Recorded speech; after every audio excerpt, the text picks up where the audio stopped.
In just 3 seconds, Sandra McKee assessed Nathaniel Cole in the first-class lounge and deemed he didn't fit in, disregarding his expensive suit and demeanor for his apparent lack of belonging. She suspiciously called security on him without knowing about Nathaniel's vast empire and immense wealth.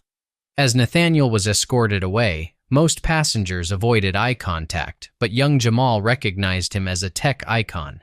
Nathaniel calmly made a call to activate Protocol Raven, setting in motion Regalis Airways' unforeseen confrontation with a powerful man who had long prepared to challenge discrimination with his power, strategy, and unwavering sense of justice. Share where you're tuning in from and ensure you're subscribed for tomorrow's compelling episode. Nathaniel arrived at Washington National Airport in a silent black Bentley and carrying a leather portfolio and adjusting his platinum cufflinks, exuded confidence and success. The chauffeur inquired about luggage assistance, to which Nathaniel declined, stating he traveled light. At 42, he radiated self-assurance and authority, a testament to his achievements and stature. Upon your return, do you need a pickup? I will send you the details when I arrive in San Francisco. Nathaniel picked up his sleek carry-on luggage and instructed James to take the rest of the day off. The chauffeur thanked him as Nathaniel entered the terminal. He noticed the subtle reactions from others as he passed by, such as double takes and tightened grips on belongings. Despite these common occurrences, he remained composed, knowing that reacting would only give others power over his peace. At the first-class check-in counter, the gate agents greeted him differently. Sandra, the older agent, paused before addressing him as "Sir," while the younger agent, Erica, smiled automatically. Nathaniel handed over his ID and frequent flyer card, stating his business trip to San Francisco.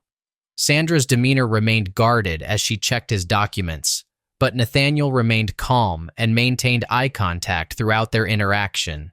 Erica leaned in and whispered something to Erica's surprise. Nathaniel had managed to create a multi-billion-dollar AI empire from scratch, yet he was used to being disregarded as just a startup guy. When Sandra handed him his boarding pass, Nathaniel noticed her reluctance.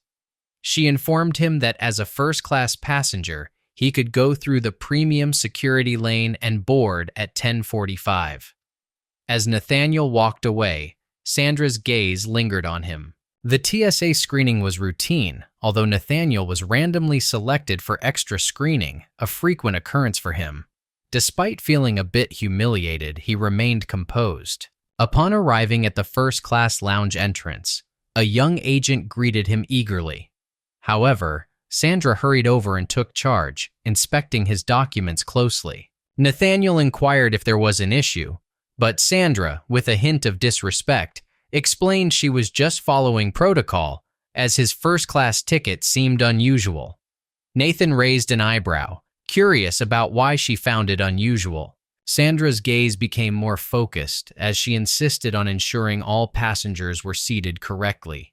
A few travelers nearby sensed the tension and slowed down. Nathaniel was fully aware of the scrutiny he was under, the silent criticisms and assumptions being made. "I can assure you that my ticket is valid," Nathaniel stated, his voice maintaining its calmness but now with a steely undertone. Sandra examined his boarding pass, her expression twisting as she looked at the computer screen. "This ticket might belong to someone else," she suggested, raising her gaze to meet his. "Did you come across this boarding pass, sir, or was it provided by an employer?"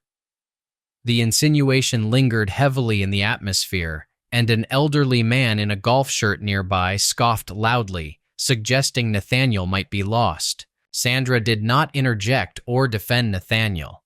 Instead, she seemed to gain confidence from the remark, standing taller. "I will need further proof," she insisted, expressing doubt. Nathaniel carefully took out his wallet and retrieved a black American Express Centurion card, a highly exclusive credit card that was almost mythical to many. "Could this help confirm my identity?" he inquired evenly. Sandra's eyes widened briefly, but she quickly composed herself. "That could belong to anyone. I will need to contact security," she said, picking up a phone and turning away. Nathaniel chose not to argue. He had faced similar situations countless times before. Resisting would only worsen things, leading to him being viewed through a negative lens. Instead, he moved to the side and waited calmly, maintaining perfect posture and an unreadable expression. Within minutes, the security supervisor was a tall man with a broad build and salt and pepper hair. He moved with a precise military-like manner. His name tag identified him as Victor Grant. "What's the matter here?" Grant inquired in a gruff yet professional tone. "This individual is trying to enter the first-class lounge with potentially fake documents," Sandra stated, putting extra emphasis on the word gentleman, with a hint of disdain she had also used on the word sir. Victor turned to Nathaniel briefly, showing a hint of recognition in his eyes before returning to his professional demeanor. "May I see your ID and boarding pass, sir?" he requested. Nathaniel handed over the documents without saying a word. Grant carefully inspected them before turning to Sandra. "Miss McKee, everything seems in order," he stated. "Mr. Cole's documentation is legitimate." Sandra's expression tightened, but she stopped herself mid-sentence. "It seems suspicious. The system flagged." Grant interjected firmly. "The system did not raise any alerts regarding this passenger. I see no reason for him to be removed from the lounge." Sandra persisted, suggesting caution in today's uncertain times. Grant hesitated, visibly uneasy but adhering to protocol. "Sir, I apologize. Could you accompany me to sort this out?" "It's just a standard procedure," Grant requested. Nathaniel nodded in agreement and followed Victor as they walked away. Along the way, Nathaniel noticed a young man in a Regulus Airways intern uniform named Jamal, observing with wide, alarmed eyes. Jamal was frantically typing on his phone. Once out of earshot from the lounge, Nathaniel discreetly took out his phone and dialed a number. "This is Cole," he spoke quietly. "Protocol." Having initiated Raven's full-spectrum engagement, Nathaniel switched his phone to observation mode and returned it to his pocket. Just then, Victor Grant entered the security office. Nathaniel reassured Victor, "It's all right. I understand you're just doing your job." Victor, clearly distressed, acknowledged Nathaniel's identity and expressed his discomfort about the situation.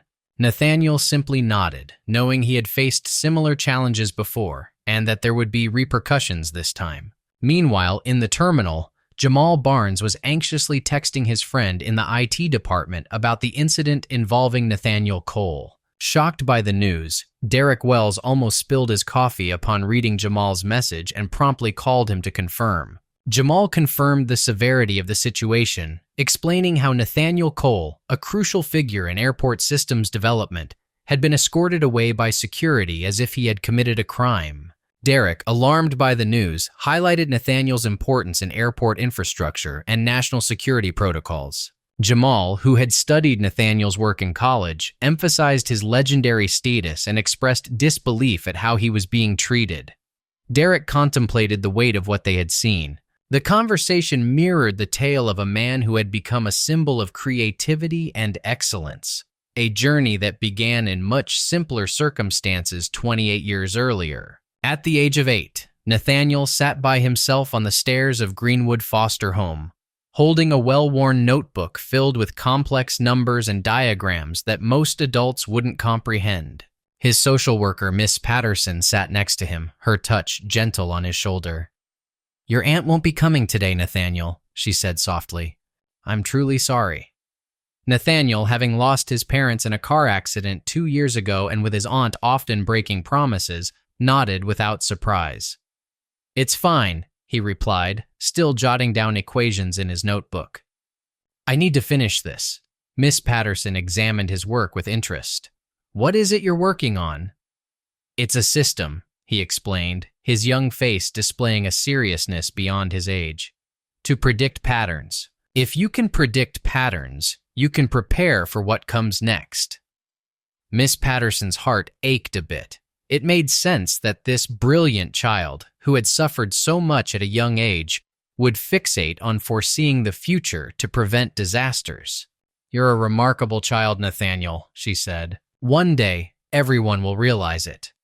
By the time Nathaniel turned 14, he had gone through 4 different foster homes, facing racial discrimination, envy due to his intelligence, and the challenges of being the only black child in predominantly white environments. He had learned to stay low-key, observe, and only speak when necessary.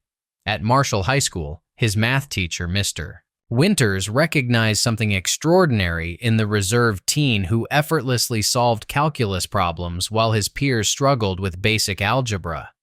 "You're not utilizing your potential here," Mr. Winters told him. After class one day, Nathaniel was in need of a challenge.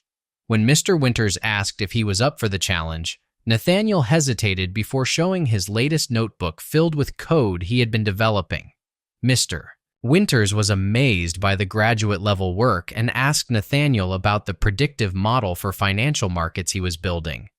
Nathaniel revealed that it was just a hobby. Mr. Winters was astonished and praised Nathaniel for his extraordinary work. At 17, Nathaniel was juggling 3 jobs to save money for his computer parts in his tiny bedroom at the foster home. Despite warnings from his foster father, Jim, about burning himself out, Nathaniel worked tirelessly on his app for a scholarship application to MIT that required completion by the following week. His app analyzed historical data to predict food shortages, which could potentially aid organizations. Recognizing Nathaniel's brilliance, Jim advised him to get some rest, acknowledging that even brilliant minds need a break. Nathaniel finally took the advice and rested. After only getting 3 hours of sleep before his morning shift, Nathaniel returned home in the afternoon to find Jim waiting with an envelope labeled Express Mail.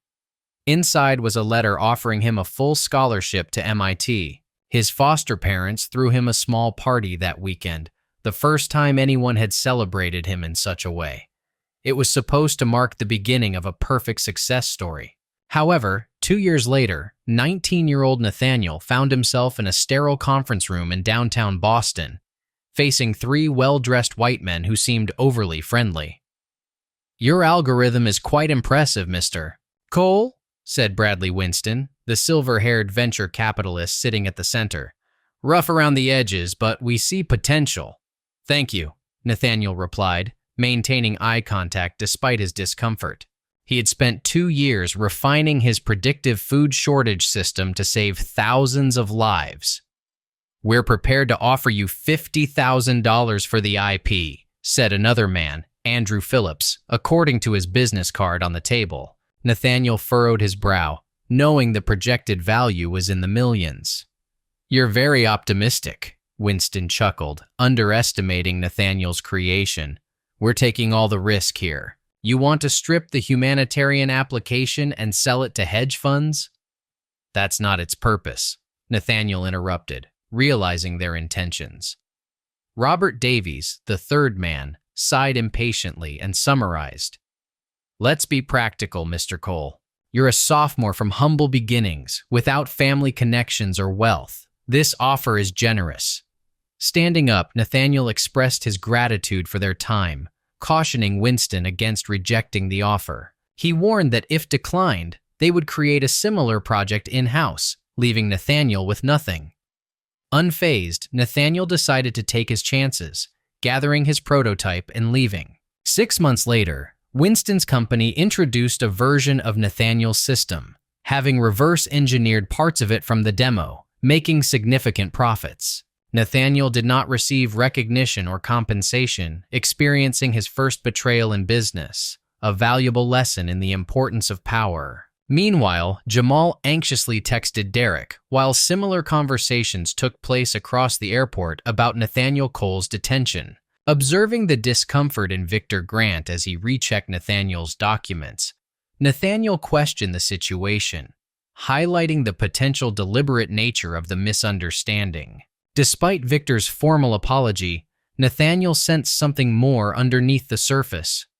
With decades of experience in airport security, Victor understood the hidden biases and unequal treatment faced by successful black individuals like Nathaniel. When confronted, Victor's silence spoke volumes, prompting Nathaniel to decline the offer of an escort back to the lounge as he believed his flight was boarding soon. As he left the security office, a message from an unknown number appeared on Nathaniel's phone. "Jamal Barnes, a Regulus intern, is contacting you, Mr. Cole, to express our deep respect for you and acknowledge the injustice you experienced." Nathaniel hesitated for a moment before responding, advising to remain vigilant as the truth will eventually come to light to those who are patient. Meanwhile, outside the terminal, a woman kept a close watch on the airport entrance from a stylish black SUV with tinted windows. Leah Okoro, who had served as the head of global security at Cole Dynamics for 5 years, was recruited by Nathaniel himself at the age of 45, leaving her senior role at the CIA. With her short hair and alert eyes, Leah carried herself confidently, having faced the darkest aspects of humanity. Upon receiving Nathaniel's call, Leah responded promptly, acknowledging the activation of Protocol Raven and indicating that assets were being positioned as he prepared to board. Nathaniel shared troubling initial intelligence on Regalis, pointing out their significant ties to offshore accounts in places like the Cayman Islands and Switzerland. Leah, using a secured tablet, highlighted the company's outdated cybersecurity measures, toxic internal environment with numerous sexual harassment settlements, and their track record of suppressing flight safety incidents through legal means. Nathaniel calmly acknowledged the rotten core of Regalis, emphasizing the need for accountability and consequences rather than seeking revenge. Leah, dropping her formal tone as they strategized, inquired about their plan moving forward, prompting Nathaniel to reflect on the need to challenge these systems that persist due to lack of opposition. Leah's grim smile conveyed readiness for a fight, and Nathaniel reassured her of their superior resources by saying, "You possess more resources than they can even fathom." He then instructed to prepare for a comprehensive engagement, aiming to expose all the secrets hidden in Regulus Airways' closet. Leah asked if Sandra McKee should also be included in the plan, emphasizing that no one should be considered collateral damage. Anyone involved in these systems must face consequences for their choices. Meanwhile, at the corporate headquarters of Regulus Airways across town, CEO Charles Whitmore relaxed with a whiskey in his office after a golf game with Senator Thomas Green, the chairman of the Senate Transportation Committee. He shared with his CFO, Martin Reynolds, the good news that the proposed safety regulations would be delayed indefinitely for further study, saving the company millions in upgrades. Charles viewed this favorably, attributing it to his friendship with Senator Green and the understanding of how businesses operate. When informed of a developing situation at the national airport involving a high-profile passenger, Nathaniel Cole, who was denied access to the first-class lounge despite having valid documentation, Charles expressed familiarity with the name. Nathaniel Cole was identified as the founder and CEO of Cole Dynamics, an AI firm. Despite the concern raised by the PR representative about Cole's significant influence, Charles casually dismissed it as a standard issue. He planned to stick to the routine response, emphasizing Regulus Airways' commitment to diversity and inclusion, while downplaying the incident as an isolated occurrence not reflective of their values. The PR representative expressed doubt after being told to blame the employee and move forward, highlighting a lack of patience for scandals nowadays. Charles complained to Martin about people overreacting to minor issues in the modern era. Martin mentioned the company Cole Dynamics, known for creating a new air traffic control AI system, to which Charles dismissed all tech companies as having too much money and not enough real-world experience. At the airport, Erica approached Sandra in the break room, expressing concern over the mistreatment of a passenger. Sandra defended her actions, citing protocol and suspicious behavior. Erica argued that the passenger, Nathaniel Cole, deserved fair treatment without discrimination. Sandra, set in her views, insisted on her experience in the job. Erica pointed out Sandra's tendency to perceive trouble where there is none, and hinted at Cole's significance in the business world. Sandra hesitated, unfamiliar with the name and its importance. As Nathaniel prepared for boarding on his flight, He received a message from Leah confirming that Phase 1 was ready to go. Looking out the window at the Regalis Airways plane on the tarmac, he saw their corporate logo shining in the morning sun. He quickly replied to Leah's message with a simple command to begin the operation. Upon landing in San Francisco, Nathaniel's phone buzzed with notifications about the incident at Washington National, which had already circulated online, showing his encounter with Sandra McKee and being escorted away from the first-class lounge. Social media posts were trending, highlighting the discrimination he faced as a black man flying. As he entered his waiting car, major news outlets had picked up the story, with a CNN anchor reporting on the alleged denial of access to the first-class lounge by Regalis Airways due to racial profiling. Despite the media attention, Nathaniel remained composed as he watched the coverage and received updates from Leah, who informed him about the response on social media and Regalis's PR team's reaction. Hours later, Regalis Airways issued an official statement addressing the incident across their social media platforms and major news channels. Dedicated to promoting diversity, equity, and inclusion throughout our operations, the incident involving Mr. Cole seems to be an isolated occurrence involving an employee who did not adhere to our established protocols. We are thoroughly investigating the issue and will take appropriate actions. We offer our sincere apologies to Mr. Cole and all our esteemed customers at Regalis headquarters. Charles Whitmore, in his office with his crisis management team, casually glanced over the statement before setting aside the tablet. "There, problem solved," he announced. "Now, can we shift our focus to actual business?"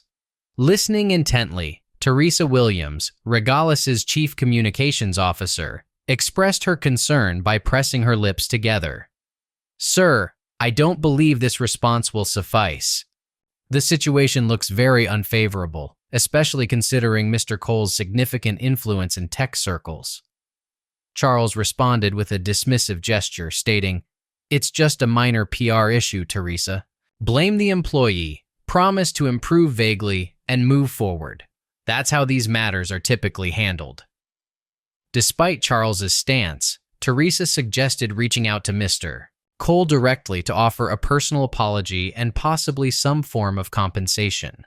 Charles cut her off, emphasizing that it was only a brief inconvenience for Mr. Cole, who still caught his flight. He mentioned similar past incidents that were resolved quietly with financial settlements. During the meeting, Martin Reynolds, the CFO, mostly silent, exchanged concerned looks with Teresa.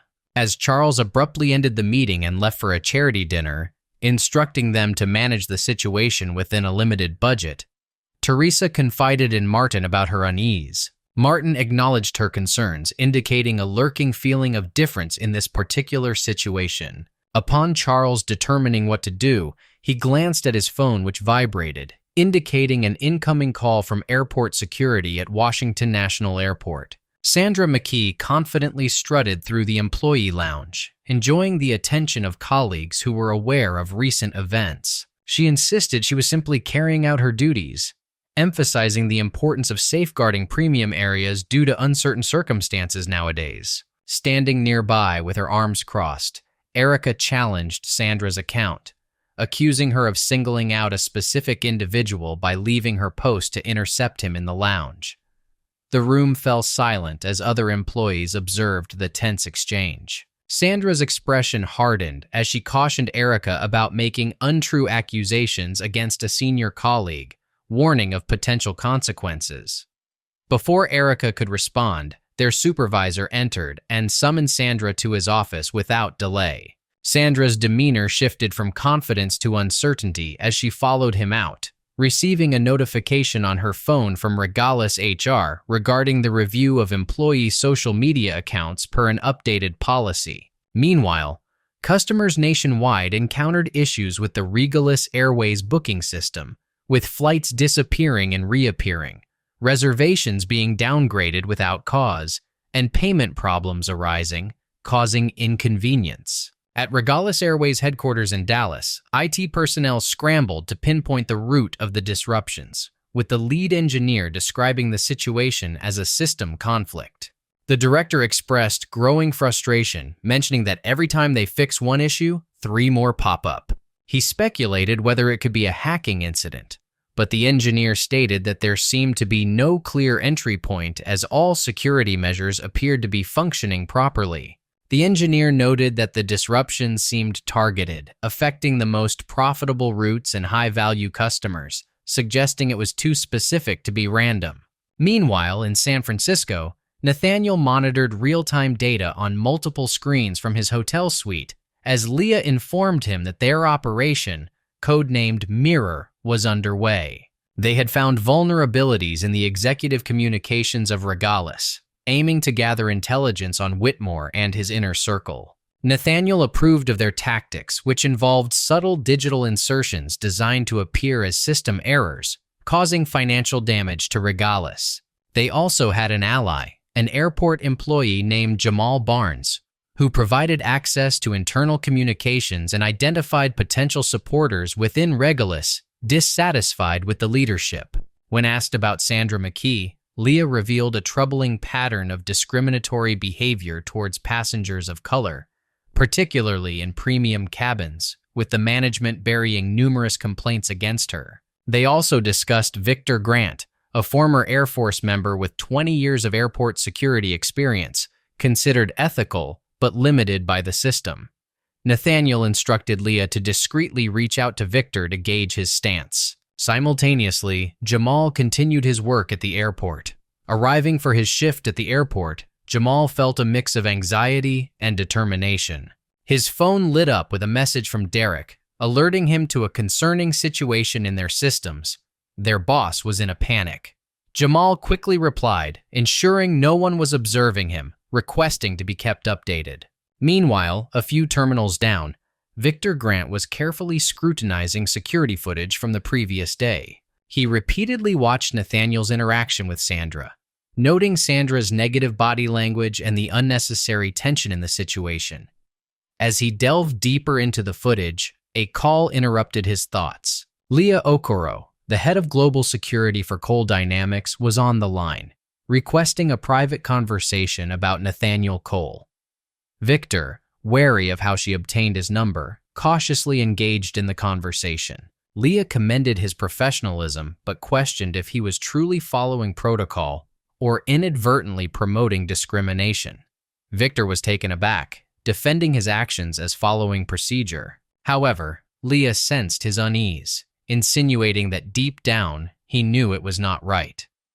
After a reflective silence, Victor inquired about Nathaniel's intentions, to which Leah emphasized the importance of truth when the time comes. Upon ending the call, Victor sat still, contemplating the frozen security footage before him.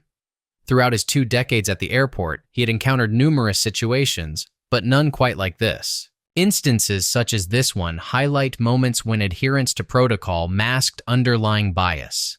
He had always abided by the regulations, stayed within his designated area, but for what reason? At a restaurant in downtown San Francisco, Nathaniel encountered a distinguished elderly woman with silver hair styled in a neat bun. Evelyn Banks, a trailblazer who had been one of the first Black female CEOs in the tech field, had shattered barriers long before Nathaniel entered the industry.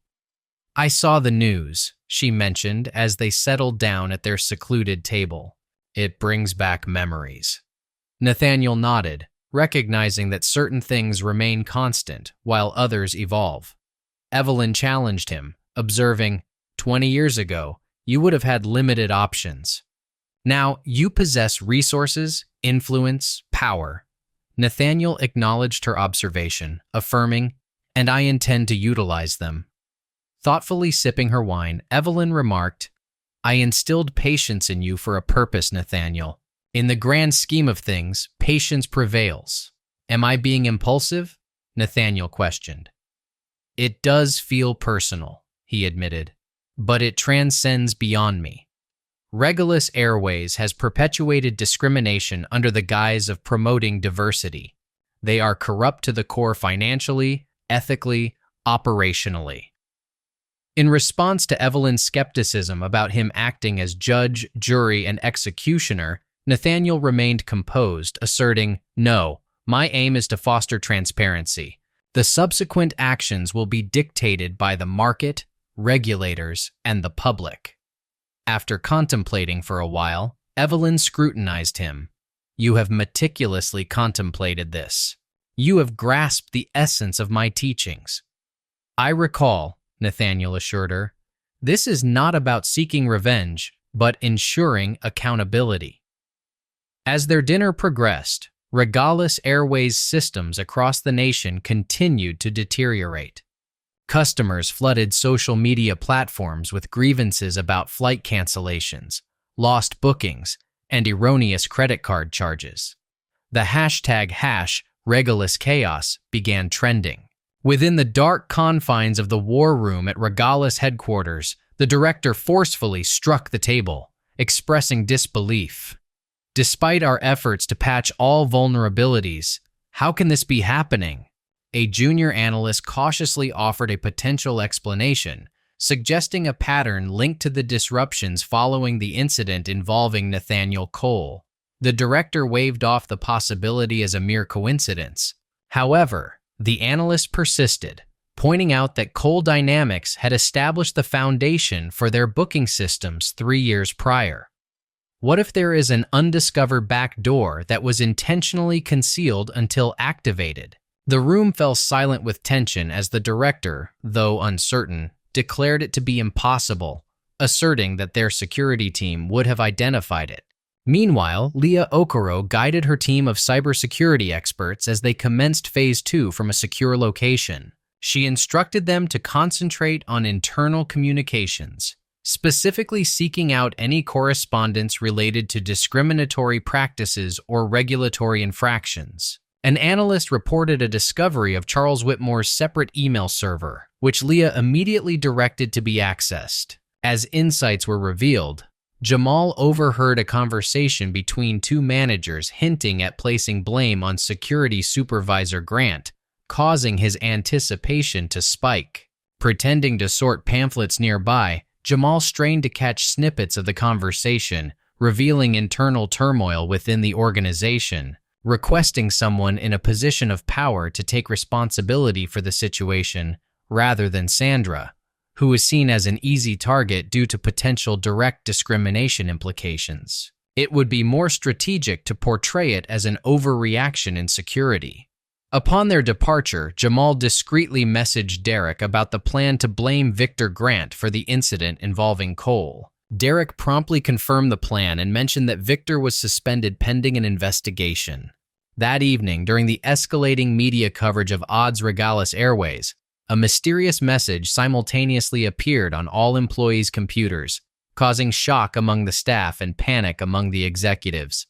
In Atlanta, Charles Whitmore urgently contacted Ethan Ross, a renowned crisis manager known for his aggressive tactics and extensive network. Ethan quickly assessed the situation, revealing the severity of the crisis to Charles. Acknowledging the challenges, Charles authorized Ethan to take full control, emphasizing the need for a swift resolution.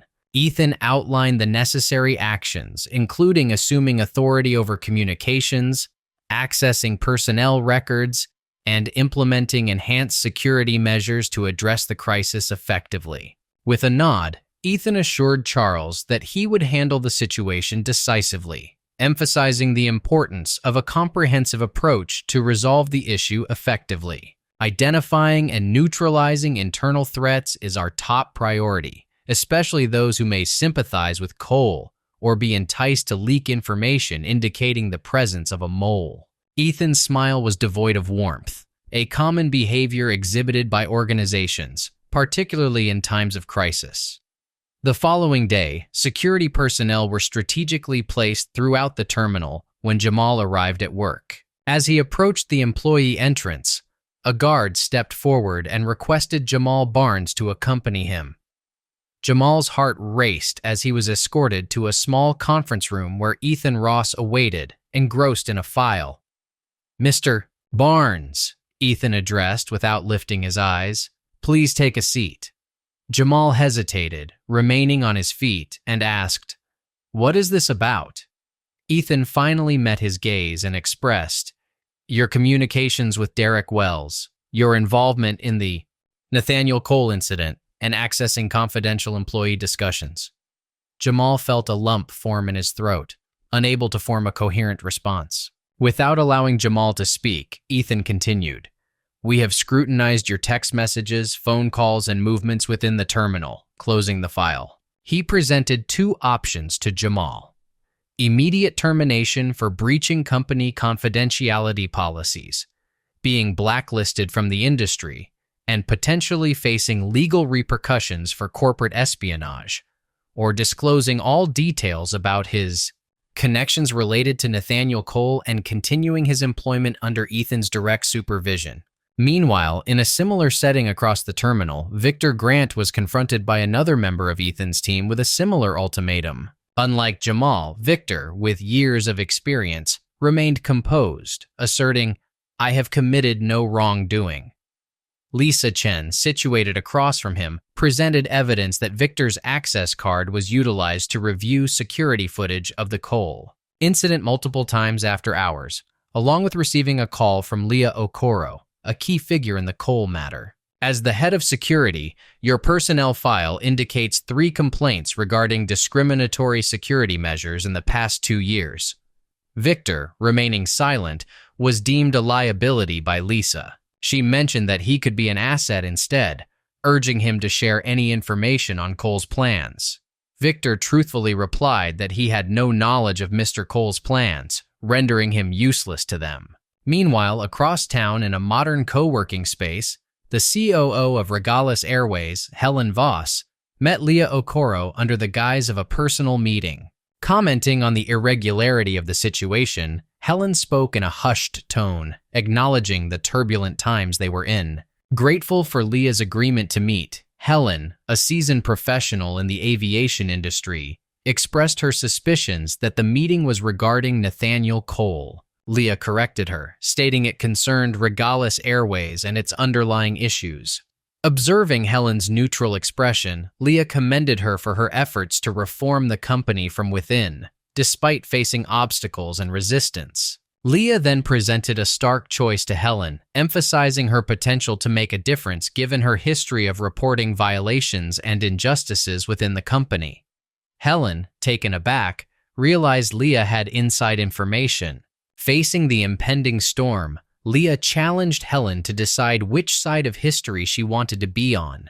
After a moment of silence, the person asked what was being requested of them.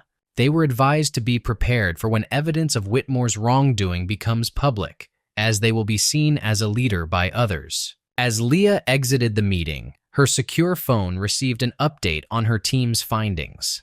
Banking records had been accessed, revealing transfers to offshore accounts authorized by Whitmore. Meanwhile, Nathaniel met with his mentor Evelyn in her office overlooking San Francisco Bay, explaining the connections he had uncovered, from his denied business loan to Regalis Airways ownership and board members. Evelyn recognized his dedication to tracking information and cautioned him not to lose sight of his original altruistic goals. Nathaniel acknowledged his growth and newfound leverage, emphasizing the importance of being careful not to become like the adversaries he fights against. Later, he received word from Leah about threats to their inside sources, to which he calmly instructed to activate protective measures. In another setting, Ross updated Whitmore on the progress of identifying potential leaks at Regalis headquarters. He confidently shared the information. "We've gathered intriguing details about Nathaniel Cole himself." Charles leaned in with keen interest. "Perhaps we have a valuable piece of information, a past sexual harassment claim that was quietly resolved by an ex-employee 3 years ago," he suggested. "Excellent," Charles grinned. "Let's leak it to the media." Ethan advised caution. "Before doing so, we must confirm its accuracy." Disregarding Ethan's suggestion, Charles insisted, "I want this information public immediately. Let's watch how Mr. Cole handles being put on the spot." Ethan hesitated, but eventually agreed. Shortly after, a dubious story surfaced on a minor news site accusing tech tycoon Nathaniel Cole of sexual misconduct. Leah's team swiftly intervened and revealed that Ethan Ross had funded the false story. prompting the news site to retract it. Meanwhile, evidence of Charles Whitmore's offshore accounts was leaked to reputable news outlets, leading to investigations and negative publicity for Regulus Airways. As the scandal unfolded on the news, Charles was horrified and received a call from the board chairman demanding an explanation. Panicked, Charles blamed Cole for orchestrating the chaos and was ordered to fix the situation. Suddenly, a video call initiated, and Nathaniel Cole appeared on the screen, calmly stating, "Hello, Charles." Shocked, Charles realized the breach in his supposedly secure system. Cole cryptically remarked, "There's nothing truly secure about Regala systems." Nathaniel almost grinned when Charles asked what he wanted, money or an apology.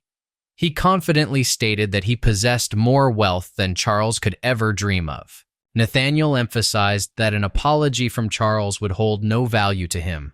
Instead, he focused on seeking justice, accountability, and change. Nathaniel then made it clear to Charles that their conflict was not just about them, but about shaping the future. The call abruptly ended, leaving Charles eager to contact Ethan, only to find a message on his phone stating, "We're not shutting down a flight, we're shutting down an empire." The elegant conference room at Cole Dynamics headquarters in San Francisco bustled with activity as Nathaniel's legal team gathered, overseeing the Golden Gate Bridge partially hidden by morning fog, foreshadowing the impending discreet battle. Rebecca Lawson, Nathaniel's chief legal counsel, announced the delivery of a formal complaint to Regulus Airways.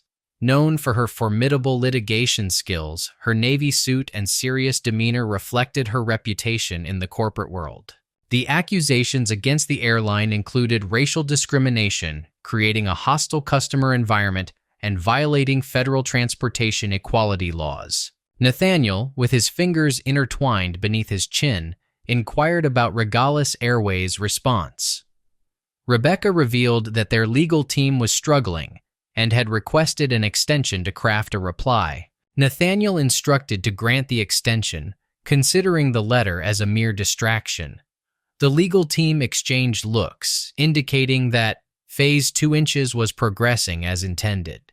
Leah, with a resolute posture, reported that a team of 20 specialists, including cybersecurity experts, former journalists, and financial investigators, were ready for a coordinated exposure on various fronts. Nathaniel walked toward the smart wall where interconnected data points displayed Regulus Airways' corporate structure, leadership, financial holdings, and concealed details. He observed that their empire is constructed on unstable ground, hollowed out by greed, upheld by intimidation and political ties. Rebecca mentioned that the Securities and Exchange Commission, SEC, is discreetly looking into the matter based on our initial information. Nathaniel expressed contempt towards politics being the last resort of the corrupt.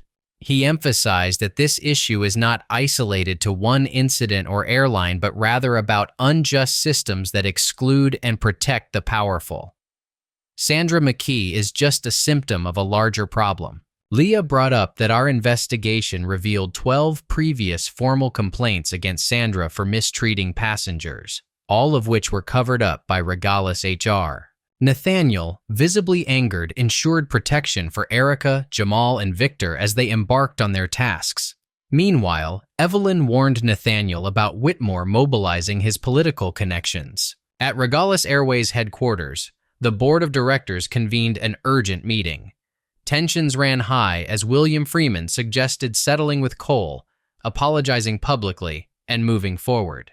Charles Whitmore vehemently disagreed, fearing a potential legal backlash if they show any sign of weakness.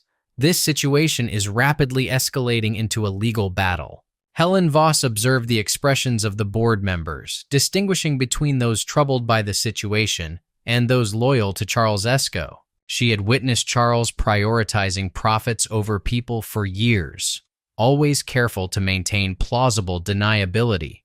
Now, as the company faced scrutiny, fault lines were becoming apparent. The stock has dropped 18% in 3 days, pointed out CFO Martin Reynolds. Institutional investors are getting nervous. We need to contain this, Charles insisted. Ethan Ross had handled worse situations than this. Cole might have money in tech, but we have connections in Washington that he can't influence. Finally, Helen spoke up, questioning what would happen if the allegations of financial irregularities were found to be true. A heavy silence filled the room as Charles responded, implying that the allegations were fabricated.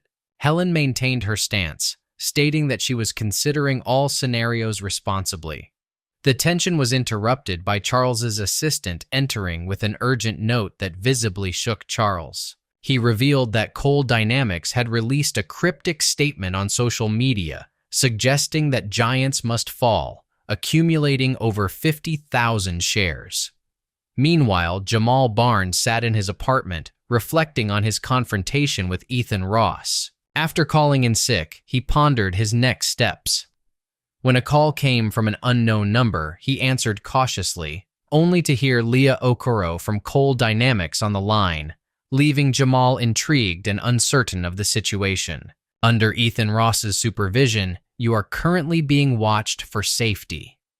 Jamal noticed a black sedan parked in front of his building and confirmed through the blinds that a dark car with tinted windows was positioned directly at his entrance. Despite feeling like just an intern, Jamal realized he was a witness in Ethan Ross's world, where witnesses are either influenced or eliminated. A shiver ran down Jamal's back as he questioned if he was in danger. Leah responded by stating that he had a decision to make.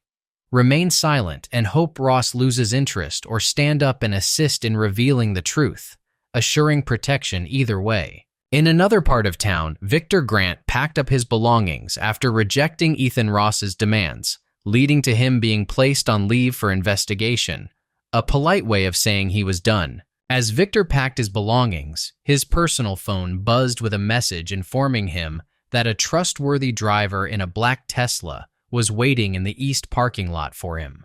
With slight hesitation, Victor took his box and left for the exit, heading to a private meeting at an undisclosed office building where Nathaniel Cole welcomed him, expressing appreciation for his presence. Victor, feeling like his career was over, was met with Nathaniel's response that it could just be the beginning from a different perspective.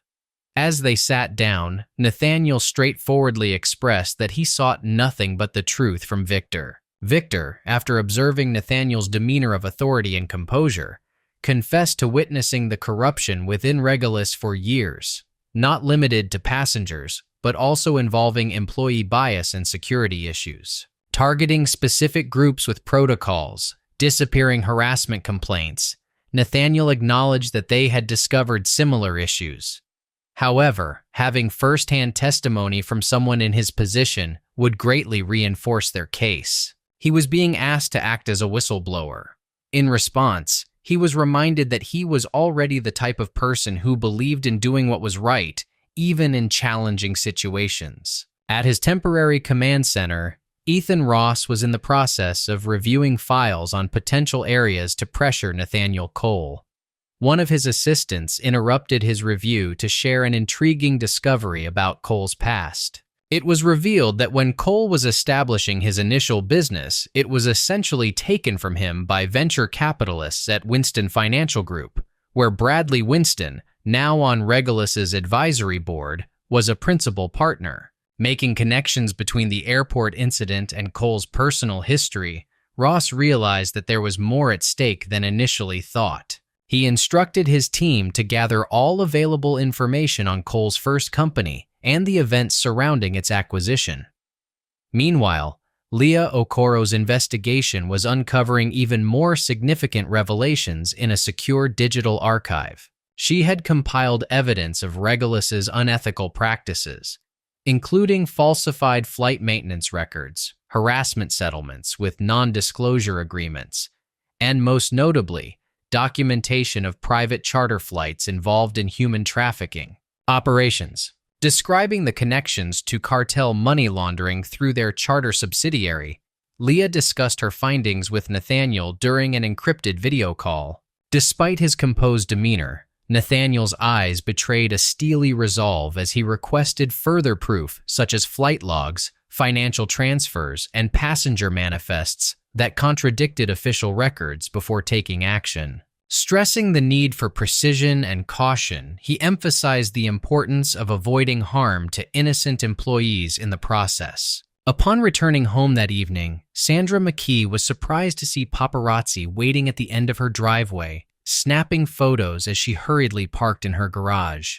Her phone was inundated with notifications, social media mentions, voicemails, and text messages from colleagues. One particular message from a former coworker contained a link to a viral video showcasing compiled security footage of her interactions with passengers over the past year, revealing a clear pattern of discriminatory behavior. Feeling a rising sense of panic, Sandra questioned who leaked the footage. When she contacted Charles Whitmore's office for help, she was directed to Ethan Ross, who coldly informed her that the company was dealing with a crisis on a larger scale and advised her to refrain from making public accusations. Feeling isolated and unfairly targeted, Sandra realized she was being made a scapegoat. Meanwhile, Nathaniel sat alone in his hotel suite, reflecting on his past struggles and betrayals that had shaped him into the person he was today. A message from Leah informed him that assets were ready for a comprehensive takedown. Looking out at the city lights below, Nathaniel embraced the idea of the empire falling. At 4:13 a.m. Eastern Time, the initial signs of a major issue at Regalis Airways emerged when their global booking system crashed. Despite bringing in emergency IT teams, backup systems failed to activate by 6 a.m., causing chaos at every Regalis terminal nationwide. Check-in kiosks displayed errors, gate agents couldn't access passenger lists, and security lines grew due to manual TSA checks. Charles Whitmore received frantic calls from executives, bewildered by the total system failure despite having redundancies. By mid-morning, news networks covered the stranded passengers and plummeting Regalis stock. The crisis deepened at 9 a.m. With coordinated information releases, a Washington Post expose on Regalis corruption, and an SEC whistleblower report on financial fraud. CNN interrupted regular programming, reporting that CEO Charles Whitmore kept secret investor records and falsified safety reports for regulators. The FBI confirmed an investigation. Amidst the crisis managers and lawyers in his office, Charles sat silently, stunned, as he watched the coverage. CFO Martin Reynolds remarked, "This isn't just a hack. This is organized warfare." Charles demanded to know Ethan Ross's whereabouts, as he should be managing the situation. Martin explained that Ethan was attempting to control the media fallout, but likened it to battling a tsunami with a bucket. Senator Gardner called Charles, instructing him to switch on Fox News. An aide changed the channel, revealing Senator James Wheeler and Leah Okoro being interviewed live. Senator Wheeler expressed deep concern over the allegations, deeming them a grave breach of public trust in aviation history and announcing an upcoming investigation. As Charles vented about the senator, Martin informed him that an emergency meeting had been called by the board chairman, requesting his presence in 30 minutes. Victor Grant was on another network, lending credibility to his account of witnessing and reporting systemic discrimination. On social media, Jamal became a hero for his moral stand against the mistreatment of a respected business leader. Jamal calmly conveyed his experiences, emphasizing the challenges faced when trying to speak up internally. At noon, a trending hashtag, #RegalisReckoning, was making waves nationwide. Over at Regalis headquarters, Sandra McKee found herself in the hot seat, facing official termination and being escorted out by security. Photographers captured the moment as she protested the unfairness of the situation, claiming she was merely following implied policies regarding passenger scrutiny in premium cabins. In a confrontation with Erica in the break room, Sandra accused her of leaking videos that led to her downfall. Erica defended her actions, stating that standing up against unethical practices, like those inflicted on Mr. Cole and others, was the right thing to do. As Sandra was being removed, Helen Voss received a call from Leah Okoro, informing her that the board was seeking a leader untarnished by corruption to stabilize the company. Leah highlighted Helen's objections to ethical violations and discriminatory practices, positioning her as a prospective candidate for leadership. Amidst the chaos of an emergency board meeting, Charles Whitmore attempted to deflect allegations of corporate warfare, implying that Cole was behind an orchestrated attack. William Freeman challenged the authenticity of the allegations, questioning whether offshore accounts were indeed used to conceal funds from regulators. The shareholders' meeting was interrupted when his assistant hurried in holding a tablet. She presented an email from Charles's personal account to Bradley Winston, discussing illegal practices on the 737 fleet. Concerned, Charles realized that the email had been altered. William warned that if the accusations were true, they could face criminal charges. As the board voted to suspend Charles, Nathaniel was discussing Regala's financial downfall with his board members. Nathaniel defended the company, claiming that its employees were not responsible for the corrupt leadership. Despite the challenges, he saw an opportunity to acquire Regala Airways at a favorable price. Later, Nathaniel spoke with minority shareholders to discuss salvaging what was left of Regala after recent events.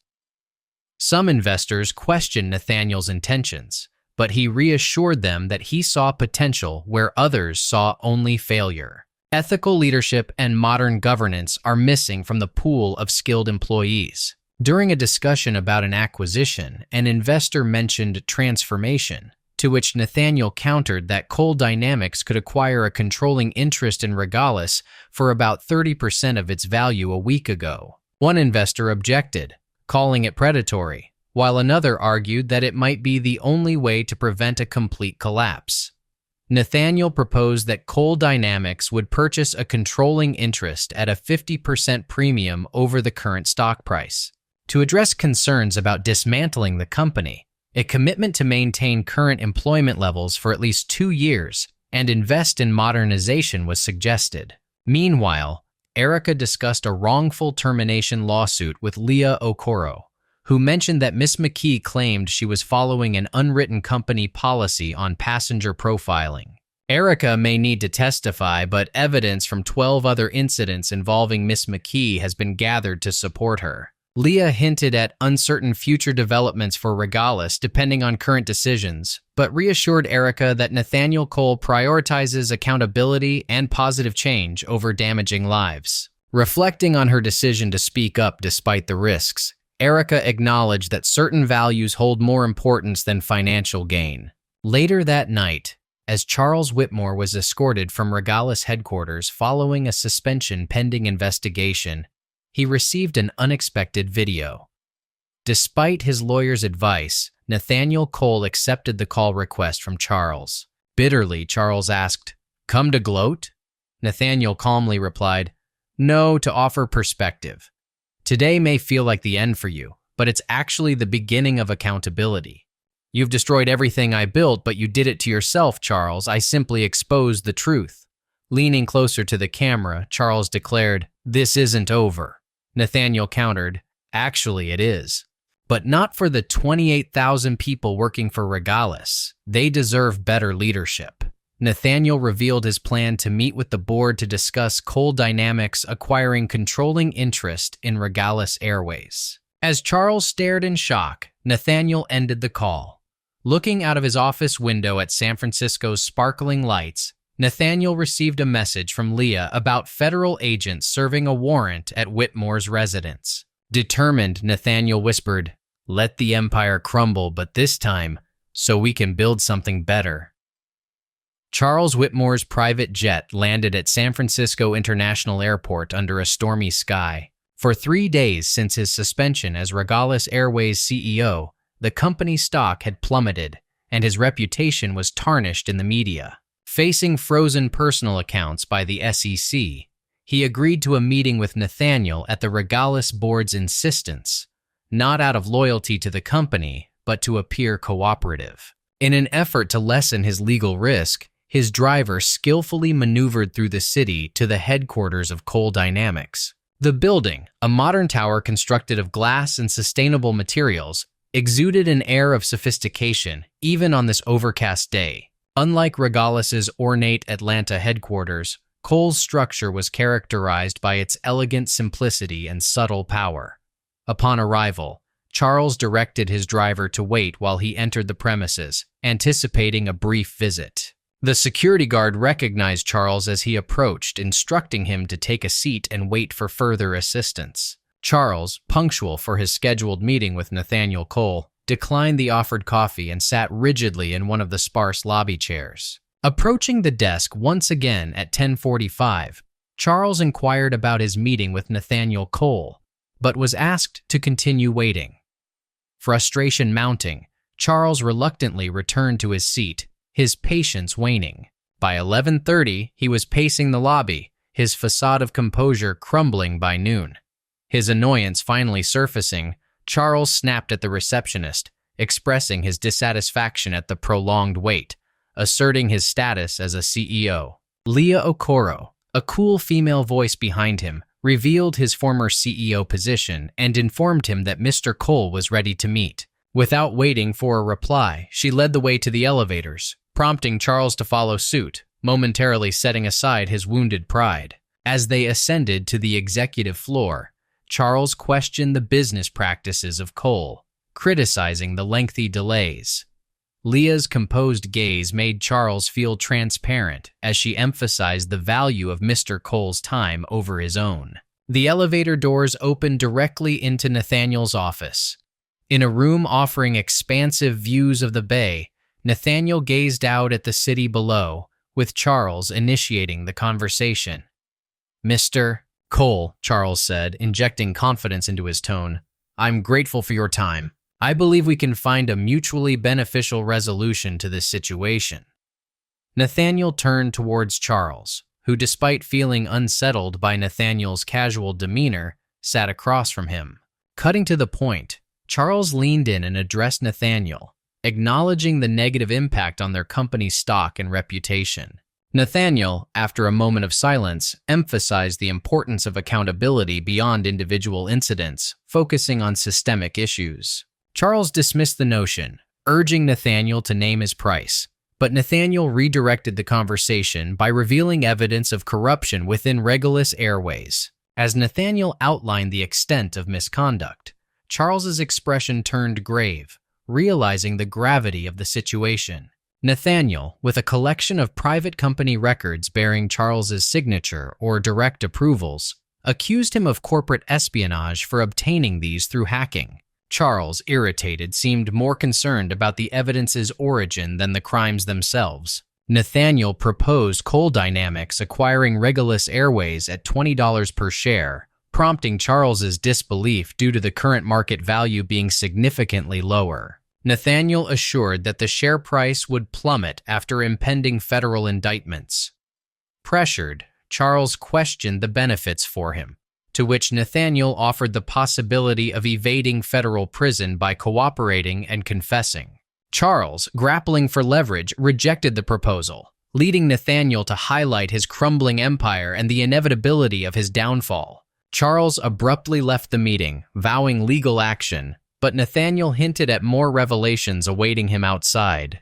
"During your upcoming appointment at the downtown FBI field office, they are keen to address the offshore accounts in the Cayman Islands." Charles froze and turned slowly. "You wouldn't dare," he challenged Nathaniel, who met his gaze evenly. The elevator doors opened, revealing two stern-looking men in suits. "Charles Whitmore, FBI. We need you to accompany us for questioning," they stated as they escorted Charles out. Leah entered through a side door. "As predicted," she remarked. Nathaniel responded, "Individuals like Charles often presume they are the most intelligent in the room until they realize they have lost everything." Leah mentioned, "Charles reportedly planned a countermove, instructing Ethan Ross to create a false scandal about you regarding financial misconduct with minority contractors." Nathaniel remained unfazed. "We intercepted it before it could be published. The falsified financial records were traced back to Ross's laptop, providing the FBI with evidence of their attempted deception," he explained. "Perfect," Nathaniel agreed. "What about the board?" Leah informed him that Helen Voss had been gathering support among the members, and with Charles being investigated, A decision could be reached on their offer within 24 hours. Meanwhile, across town, Jamal Barnes found himself in a private meeting room at Cole Dynamics Recruitment Center after receiving a cryptic invitation. When Nathaniel Cole entered, Jamal stood up in surprise. "Mr. Cole, I wasn't expecting to meet you personally," Jamal said, to which Nathaniel responded warmly, "Please, have a seat, Jamal." His typically serious demeanor shifted dramatically when he said, "Call me Nathaniel." Jamal, still in shock, sat back. "Down. I don't understand why I'm here," he expressed. "You are here because you displayed integrity when it truly mattered," explained Nathaniel as he sat opposite Jamal. "You stood up against injustice even when it posed personal risks." "Not everyone would have acted as you did," Jamal humbly replied, but Nathaniel disagreed, stating, "Most people turn a blind eye or stay silent. You didn't." Sliding a folder across the table, inside was an offer letter for a position at Cole Dynamics, a management training program with a salary that surprised Jamal. Flustered, Jamal mumbled, "I lack the necessary experience for this." Nathaniel reassured him, "Experience can be gained. Character is cultivated over a lifetime. You have already demonstrated the kind of character we value at Cole Dynamics." As Jamal struggled to respond, Nathaniel continued, "We rise not only for ourselves, Jamal, but so that others do not begin from where we did. Like someone who took a chance on me when I was younger than you, it is now your turn to pay it forward." Meanwhile, Erica found herself unexpectedly summoned to a meeting with Helen Voss, the COO of Regalis headquarters. Despite never having directly interacted with Helen before, Erica felt nervous as she was led into Helen's office. Helen greeted her warmly, thanking her for coming. "Am I in trouble?" Erica asked cautiously. Helen smiled and responded, "On the contrary, I wanted to personally commend you for your bravery in speaking out regarding what happened with Sandra McKee and Mr. Cole." "I simply did what I felt was right," Erica replied. Helen explained, "That is precisely why I wanted to speak with you. Regalis is about to undergo significant changes, and I've been tasked. In order to establish a new corporate ethics division with real authority to tackle discrimination and misconduct, I would like to invite you to join the team." Erica's eyes widened at the proposal. "But I'm just a gate agent," she mused. "You possess a strong sense of morals and the bravery to act on them," Helen corrected her. "That's exactly the kind of person we need right now." While these conversations unfolded, Sandra McKee was sitting in her lawyer's office discussing the wrongful termination lawsuit they were preparing against Regalis Airways. "We will argue that you were following unwritten yet understood company policies," her lawyer explained. "You were made a scapegoat to shield executives who established discriminatory practices." Sandra vigorously nodded in agreement. "Exactly. I was only doing what was expected of me. They can't blame me for everything." Her attorney looked uneasy. "There's just one issue. Regalis's legal team has provided documentation, including video compilations, passenger complaints, and performance reviews indicating warnings about similar behavior." Sandra protested that these were taken out of context. "However, they are also gearing up for a counter-lawsuit, claiming your actions have cost the company millions in lost business and reputation damage." Her face dropped. "They can't do that. I've been a loyal employee for 15 years. They can, and based on the evidence, they might win," her attorney warned grimly. "Miss McKee, I must advise you that proceeding with this lawsuit could leave you personally liable for significant damages."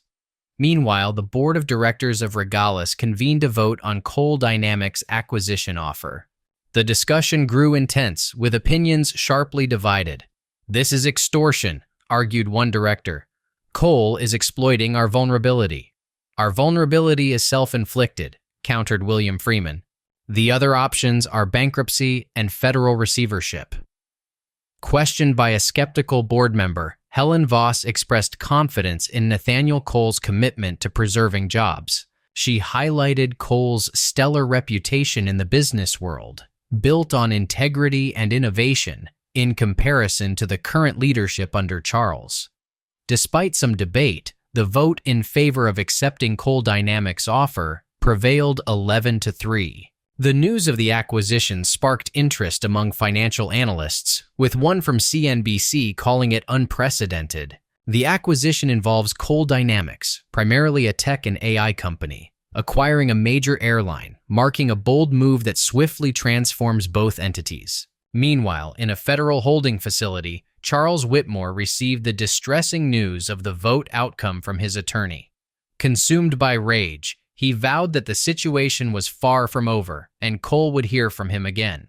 However, his attorney pointed out the seriousness of the legal situation and urged him to consider cooperating with the federal prosecutor's investigation into Regalis's financial practices to avoid a significant prison sentence. As Charles grappled with his grim reality, Nathaniel was strategizing with his executive team on integrating Regalis into Cole Dynamics. The team acknowledged the complexity of the transition, noting the vast differences in corporate culture between the two entities. Nathaniel saw this as an opportunity to not only acquire assets, but also to revolutionize an industry resistant to change.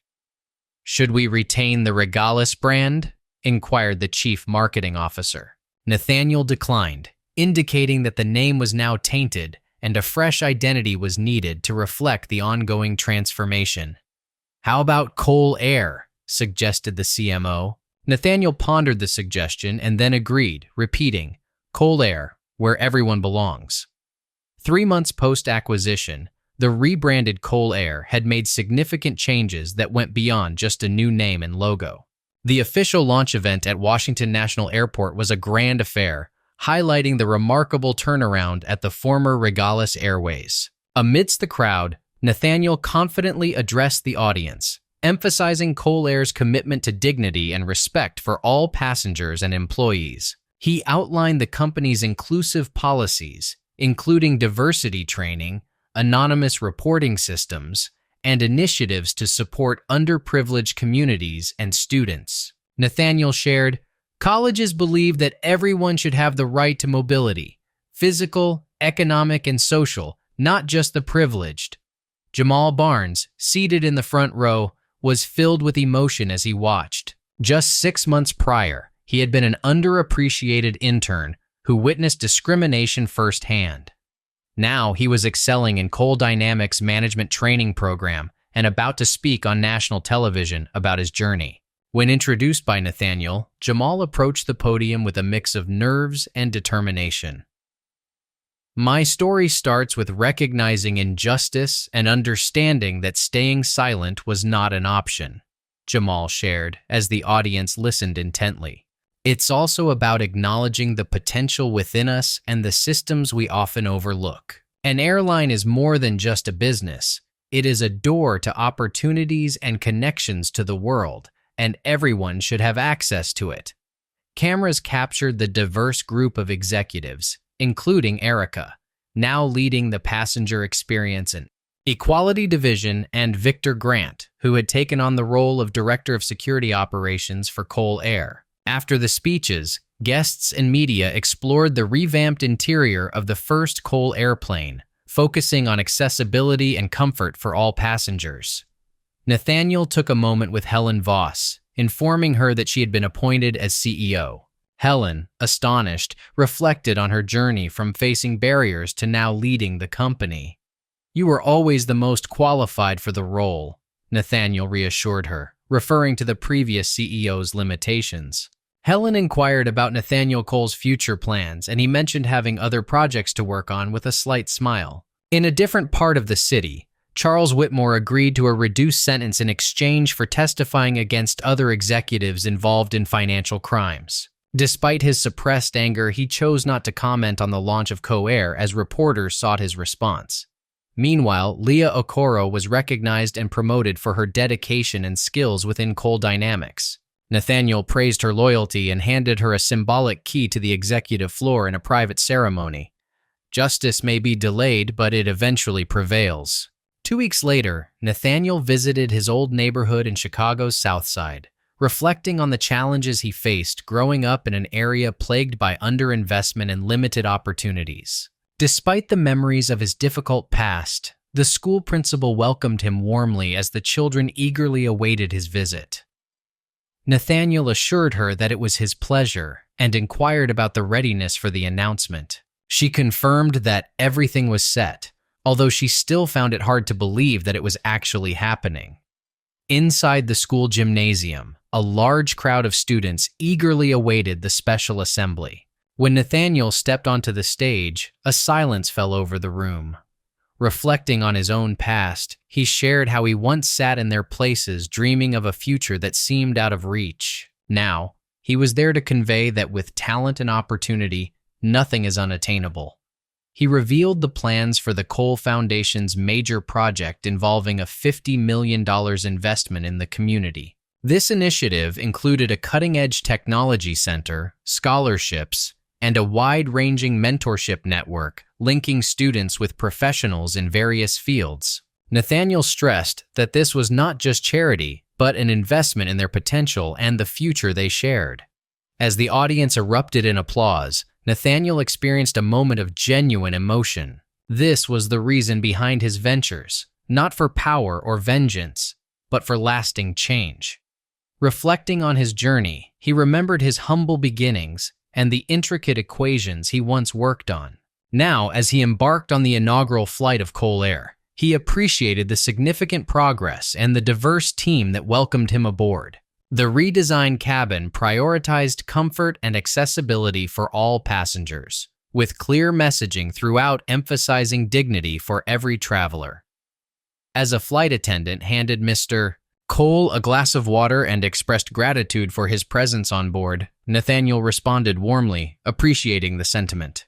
Watching the Coair logo on the wing as the plane took off from Washington toward San Francisco, Nathaniel reflected on how he had influenced patterns in the city through transformation rather than destruction. Approaching San Francisco, he felt a sense of contentment, recognizing that this journey marked the beginning of his legacy. Nathaniel's story highlights the power of transformation over destruction, emphasizing the importance of creating a world where everyone feels a sense of belonging. If you found this narrative inspiring, please like, subscribe, and share to inspire others with the message of overcoming discrimination.